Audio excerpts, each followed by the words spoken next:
നമസ്കാരം. ടെപ്കോ ഇലക്ട്രിക്കൽ സൊല്യൂഷൻസിൻ്റെ മറ്റൊരു വീഡിയോയിലേക്ക് എല്ലാവർക്കും സ്വാഗതം. എക്സ്റ്റേണൽ പ്ലംബിംഗ് കഴിഞ്ഞ് അത് പ്രഷർ ടെസ്റ്റ് ചെയ്യുന്നൊരു വീഡിയോ ആണ് നമ്മൾ അപ്ലോഡ് ചെയ്യുന്നത്. ASTM പൈപ്പിട്ടാണ് എക്സ്റ്റേണൽ പ്ലംബിംഗ് എല്ലാം ചെയ്തിരിക്കുന്നത്. വീടിൻ്റെ ഉള്ളിൽ കൺസീൽഡ് ചെയ്തിരിക്കുന്ന CPVC പൈപ്പാണ്. അത് പുറത്തേക്ക് എത്തിയതിന് ശേഷം ASTMൻ്റെ പൈപ്പുകളാണ് ഉപയോഗിക്കുന്നത് നമ്മൾ. അത് പ്രഷർ ടെസ്റ്റ് ചെയ്യാൻ വേണ്ടി 1.5 ഇഞ്ച് പൈപ്പാണ് ഇറക്കിയിരിക്കുന്നത്. ഇതിൻ്റെ ഉള്ളിലെല്ലാം വെള്ളം നമ്മൾ മോട്ടോർ വഴി ഓസ് വഴി മാനുവലി നിറച്ചിട്ടുണ്ട്. ഇനി പ്രഷർ ടെസ്റ്റ് ചെയ്യും. ഇത് ഒരു PVC പൈപ്പാണ്. ഇത് നമ്മൾ ടാങ്കിൻ്റെ ക്ലീൻ ഔട്ട് കൊടുത്തിരിക്കുകയാണ്. ഇങ്ങനെ ക്ലീൻ ഔട്ടുള്ള ടാങ്കാണ് വെക്കുന്നത്. കണ്ടോ, ഇതിൻ്റെ സെൻറ്റർ ഇങ്ങനെ ഒരു ഓവൽ ഷേപ്പാണ്.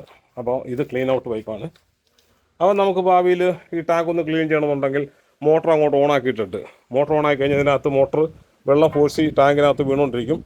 ആ സമയത്ത് താഴെ ഈ വാൽവ് അങ്ങ് തുറന്നു കൊടുക്കാമെങ്കിൽ, താഴെ ഈ PVC വാൽവ് അങ്ങ് തുറന്നു കൊടുക്കാമെങ്കിൽ ഇതിൻ്റെ അടിയിൽ കിടക്കുന്ന അഴുക്ക് വെള്ളമെല്ലാം ഇങ്ങനെ പോരുകയും ചെയ്യും. നമ്മൾ ഒരാൾ കയറി ടാങ്ക് ക്ലീൻ ചെയ്യേണ്ട ആവശ്യമില്ല. മോട്ടർ ഓണാക്കിയിട്ടതിന് ശേഷം ഇത് മോട്ടർ ഓണാക്കുമ്പോൾ സ്വാഭാവികമായിട്ടും വെള്ളം ഒന്ന് കലങ്ങുമല്ലോ. ആ കലങ്ങുന്ന സമയത്ത് ഇവിടെ ഒരാൾ നിന്നിട്ട് ഇതങ്ങ് തുറക്കാമെങ്കിൽ ഇതിൽ കൂടെ വെള്ളം വരും. ഇതൊരു ഓസിട്ട് നമ്മുടെ അയ്യത്തോട്ട് തെങ്ങിൻ്റെ വീട്ടിലോട്ടോ ഒക്കെ ഇട്ടേച്ചാൽ മതി.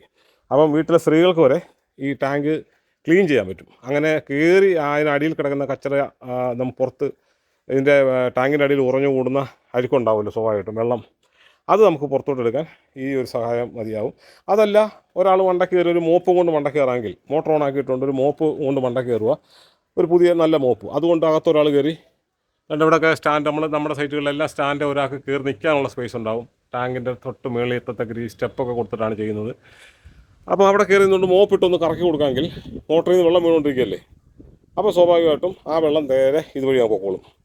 നമ്മൾ പുറത്തുനിന്ന് ഒരാളുടെ സഹായം ആവശ്യമില്ല. അപ്പോൾ ഇനി പ്രഷർ പമ്പ് നമ്മൾ കണക്ട് ചെയ്ത് പ്രഷർ അടിക്കാൻ പോവാണ്. പൈപ്പിൻ്റെയൊക്കെ മൂലഭാഗമൊക്കെ നമ്മൾ ബെൻഡല്ല ഇടുന്നത്. മെയിൻ വാട്ടർ ലൈനെല്ലാം 245 ചെയ്യുന്നത്. തൊട്ടടുത്ത് കിടക്കുന്ന പൈപ്പ് മോട്ടറിൻ്റെ പൈപ്പാണ്.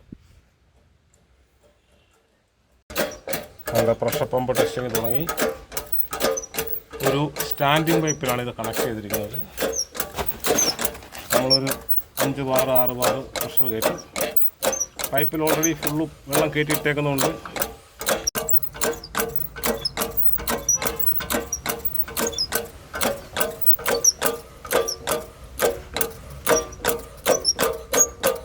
പ്രഷർ കയറി വരുന്നുണ്ട്.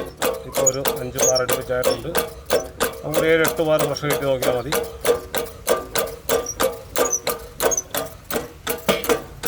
സ്റ്റാൻഡിങ് പൈപ്പിലോട്ടാണ് ഇത് കണക്ട് ചെയ്തിരിക്കുന്നത്.